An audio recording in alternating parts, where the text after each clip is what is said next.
Hey everybody, this is Chad Warren. I want to welcome you to Rebel Renaissance Radio. Hope you're having a great day today. I know I sure am, other than this is the fifth time I've tried to record this.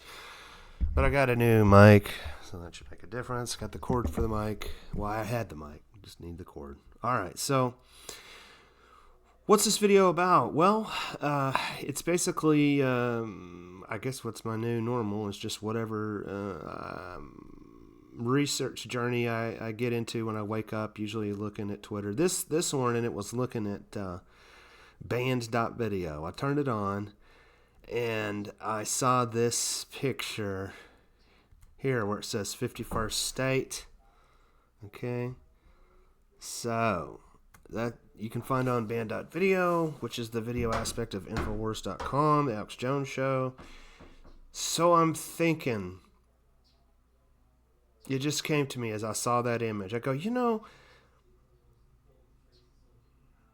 this has already been going on. Now this is all in the news again. This was made yesterday, and I heard Alex talking about it today, or about to be. And what sounds completely ridiculous at first now is all sounding more and more possible and what's going to happen. And in all of this, like Alex was saying himself, none of this is hidden. It's just people are confused. This is how the world works. That's kind of like going to be the theme of this discussion here.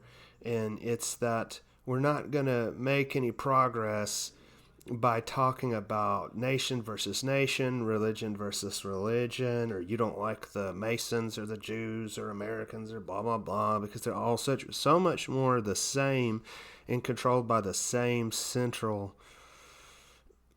thing, then they are different. And so, like Clint Eastwood, Third World Assassin, he's always making the point that world Freemasonry is secular humanism. This is all international socialism, right? The traditional concepts that have gotten the attention of conservatives in America for a long time. Yet, there you go, the whole thing, why government and any of these trains to get on, whether it's the Trump train or the rest of it, is all hot garbage. Whether we're talking about the American concept, of which I've invested a lot of time and consideration and wish that we could go back to the Constitution, but none of that's ever going to happen, because all of this stuff, the freedoms that we have as Americans, which America is the best nation in the world, I totally buy into all that and all that stuff. The freedoms that were given to us were done so that we would be enslaved. The plan from the start was for America to be a stepping stone towards all this New World Order stuff today. There's nothing new about the New World Order. There's no timeline where America doesn't get taken over by oligarchs like the Rothschilds, who are running the whole Israel thing with this fake Jewish identity, blah, blah, blah.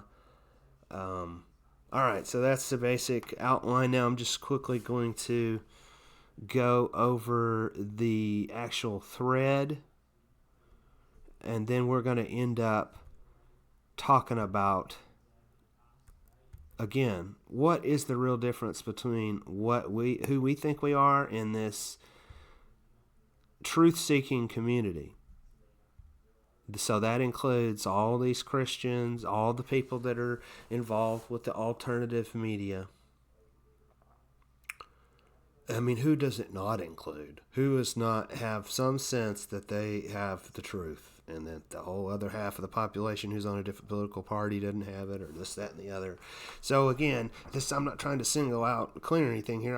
It is my mind. That's the opposite point of view here, is he's making this big distinction to say all of this is evil garbage.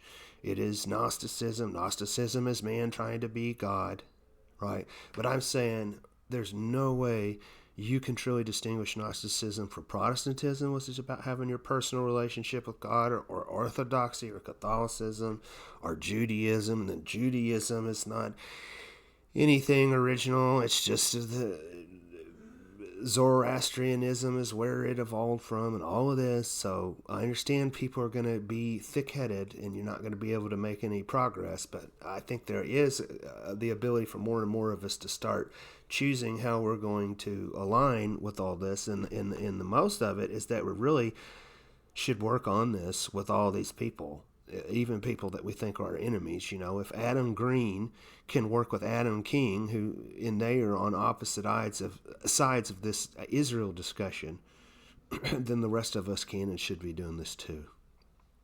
All right.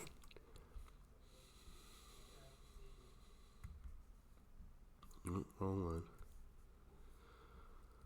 Oh, where is it? Where is it?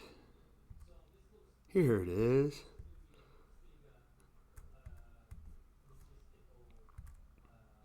I'll keep these up there. Okay. We'll max that. Bring it down or leave it, and then go to it here. All right. So it all starts with me thinking, I think that the plan is, the reason why he is, again, saying, okay, Canada, you think I'm kidding? I'm not kidding. Here's the deal. You can either let us buy you and you become American territory, which that would make sense if you're a state. Then we can have this relationship where we're defending you and you don't have to pay for it directly. Because as it stands,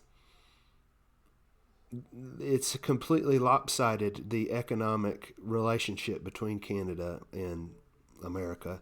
They need stuff from us. We don't from them. We defend them. They don't pay for it. So we essentially already own Canada anyway. Okay? That's the past and where we're at. Now, moving into the future, I think what's going to happen and why this has been put out here like this is because we're about to be at nuclear war with Russia, officially.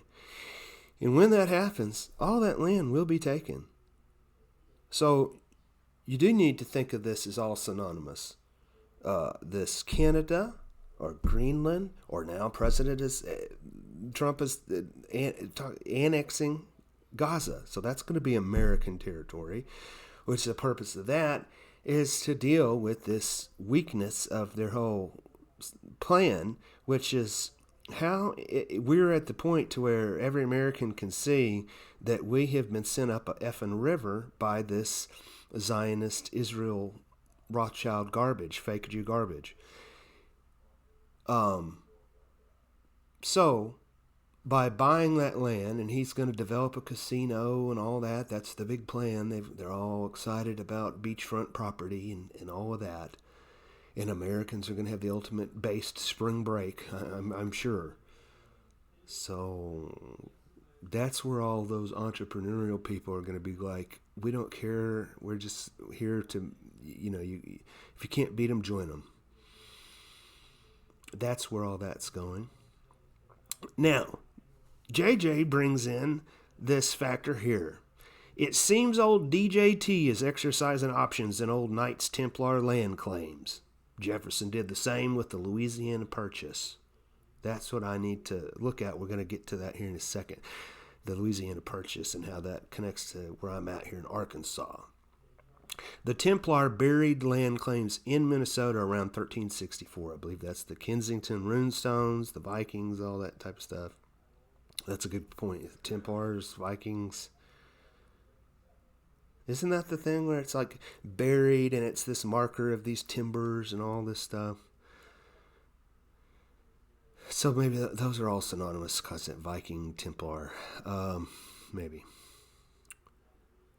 The ownership of land is the watershed of all rivers and tributaries from the point of origin of claim. Okay, that has to do with the survey marker that is here outside of Little Rock in this swamp. And it is where the baseline, this point right here, and this is the baseline road is here in town, and that is the baseline of the survey for the map of the area to be purchased, of the Louisiana Purchase. Okay, so then you get to where downtown Little Rock commemorates this Louisiana Purchase and our part in that story. And this all started with the guy that surveyed it, who was Max Milberger, the first registered land surveyor, I don't know, in Arkansas. Evidently, he was a part of all of that. And so just right there, take a snapshot picture of that. It's all about metaphysics, okay? The Masons are the wizards that know the hidden metaphysical level that the physical world is within. So that's like the concept of math and surveying. They're looking into the imaginal realms, and then they have the ability to map it. So it's like math and Kabbalah and all this stuff. So again, we're all wrapped up in all this stuff.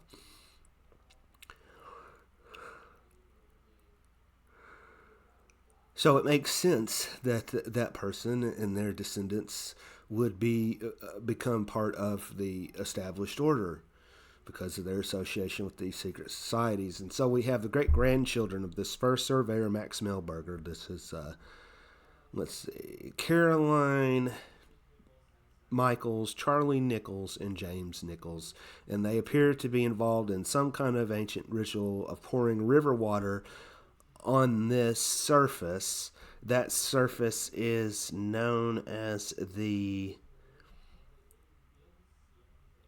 title of this sculpture is Straight Lines on a Round World.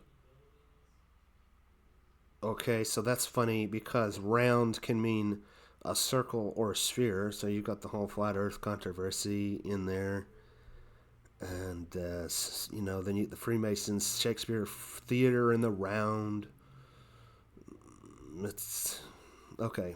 So I think it was Jordan Maxwell who I was first learning about that concept. When you have these theaters in a park downtown with children, that has to do with the vital essence of youth that serves the city and vice versa. There's a relationship between the young and old. I don't see anything wrong with that in itself. And that's a basic concept for all of this, is that it's a matter of perversion. It's a matter of us not knowing the metaphysics stuff ourselves, the secret societies. We have this concept that that's for these elite people that are ambitious, not for regular people, which is wrong. So really, it's our great sin for not having some equivalency for the folk to match these secret societies to understand this stuff, because it's all how you use it. And again, I think there's more in common between Christianity and paganism, for example, or secular humanism than not. All right, and so JJ's interested in that, and check out the sculpture. Now, he says he doesn't recall all the details off the top of his head, but he'll put together a show on the topics in a few weeks. He's got some shows scheduled, but this is where Lewis and Clark and all that connects with the Society of the Cincinnati, which is J.J. Vance's focus on Operation Garbage Can Dude, which is podcast. So here he says that Meriwether Lewis was Jefferson's boy, whereas William Clark was Washington's boy. That's interesting. Do they mean actual sons? No, not by the name, but by some kind of association. Their choice, I guess. Both were likely members of the Society of Cincinnati. In fact, William Clark's elder brother was a major figure in the society, General George Rogers Clark. So, yeah. And there again, what does it matter if you're in or out? If you're that close, your brother's in and out. So, we should be acting like that. What is the difference? We're all connected to this stuff, too. Okay, so that's that, and then now we're just going to finish up looking at this Knights Templar stuff. So yeah, it would be cool if I could actually meet some Freemasons or Knights Templar here in Arkansas and get kind of their point of view of things and whatnot. We'll look that up here.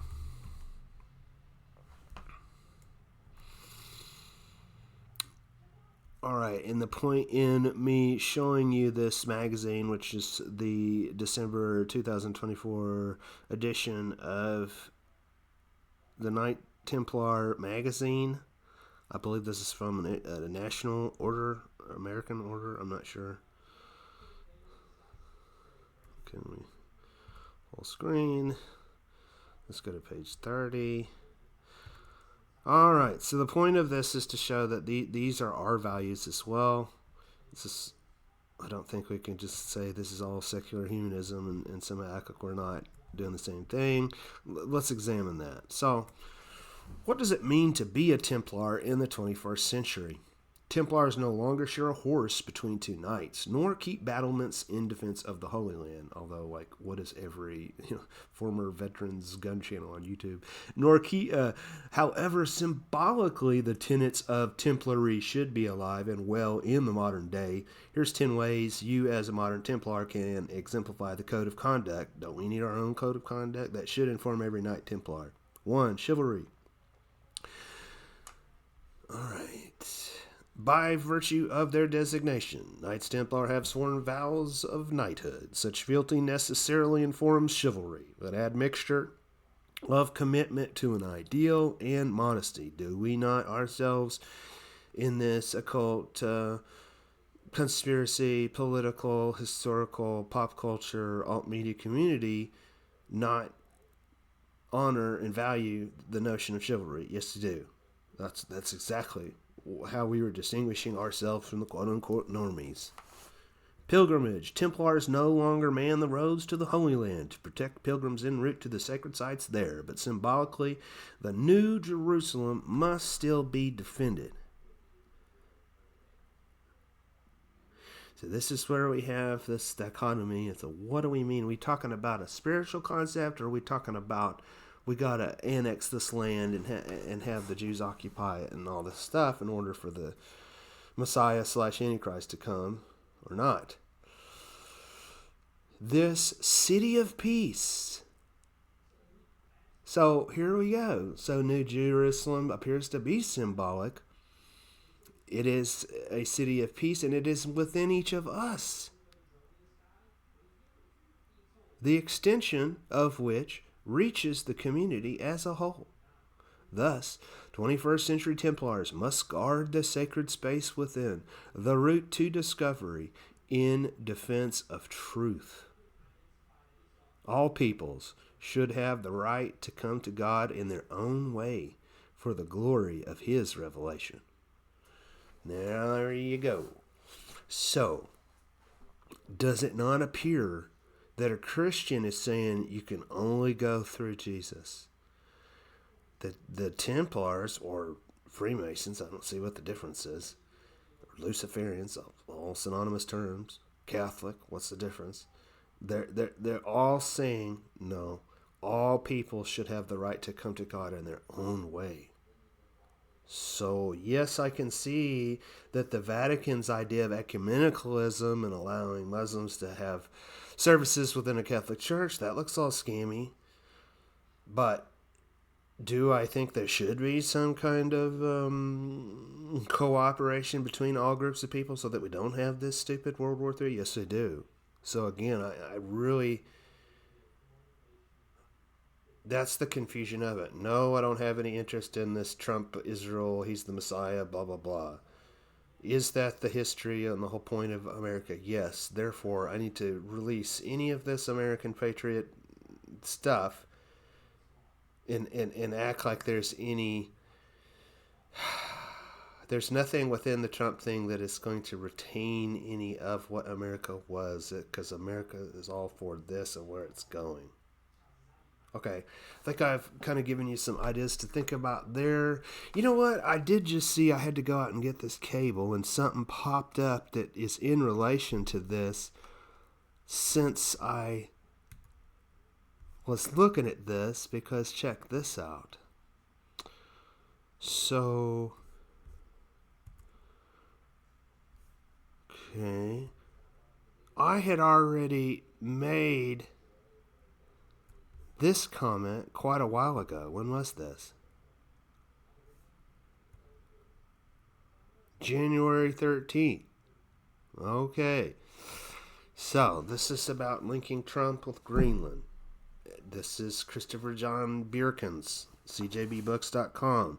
Why does Trump want Greenland? The same reason Putin does, because Jewish Kabbalists like him, Trump, believe the North Pole is where the tree of knowledge in the Garden of Eden is, as well as an entrance into hell, where they think they'll build a new Garden of Eden, using us as goy slaves for the chosen ones, similar to how the Soviets sent rebels to Siberia.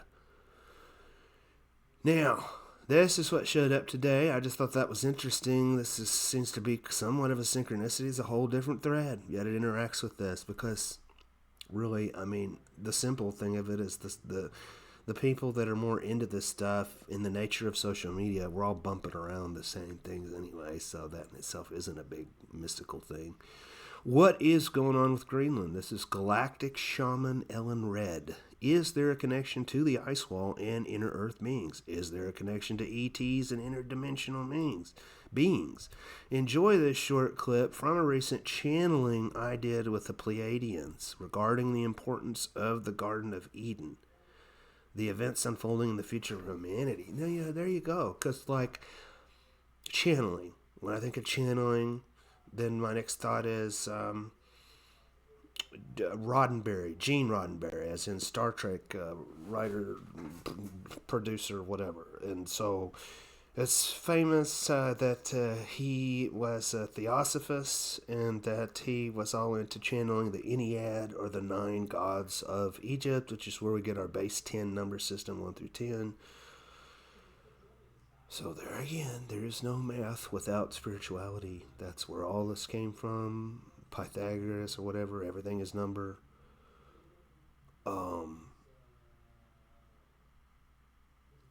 I host many private events, which I often post about from time to time, as well as private workshops and one-on-one. For private events, private channelings, or to join my Patreon, get a hold of ellenred.com. See video here, and be sure to subscribe to my YouTube channel for more Greenland portals, Inner Earth, and Yggdrasil, the Great White North.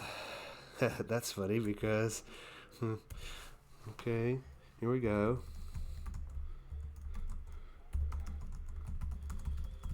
Speaking of esoteric symbology and the mundacity of our everyday, I would direct you to 2 famous Canadians,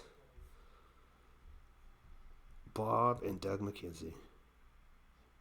Where are they now? Truly, the Great White North. That's what it's all about. Okay. That's it. Just let me know if there's any other things you would like to throw in on this topic. How can we get all these different people working together on this? How can we get not just more people involved online? How can we get cross this over to local interactions? And what, if anything, beyond just analyzing all this, should we do?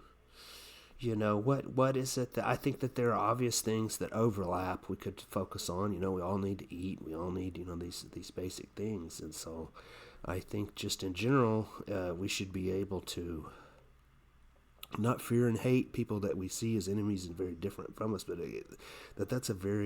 we're all going to find out how practical all this esoteric stuff is as we move further into this lifting of the veil in the time that we live in, as to this is how things really work. Thank you very much.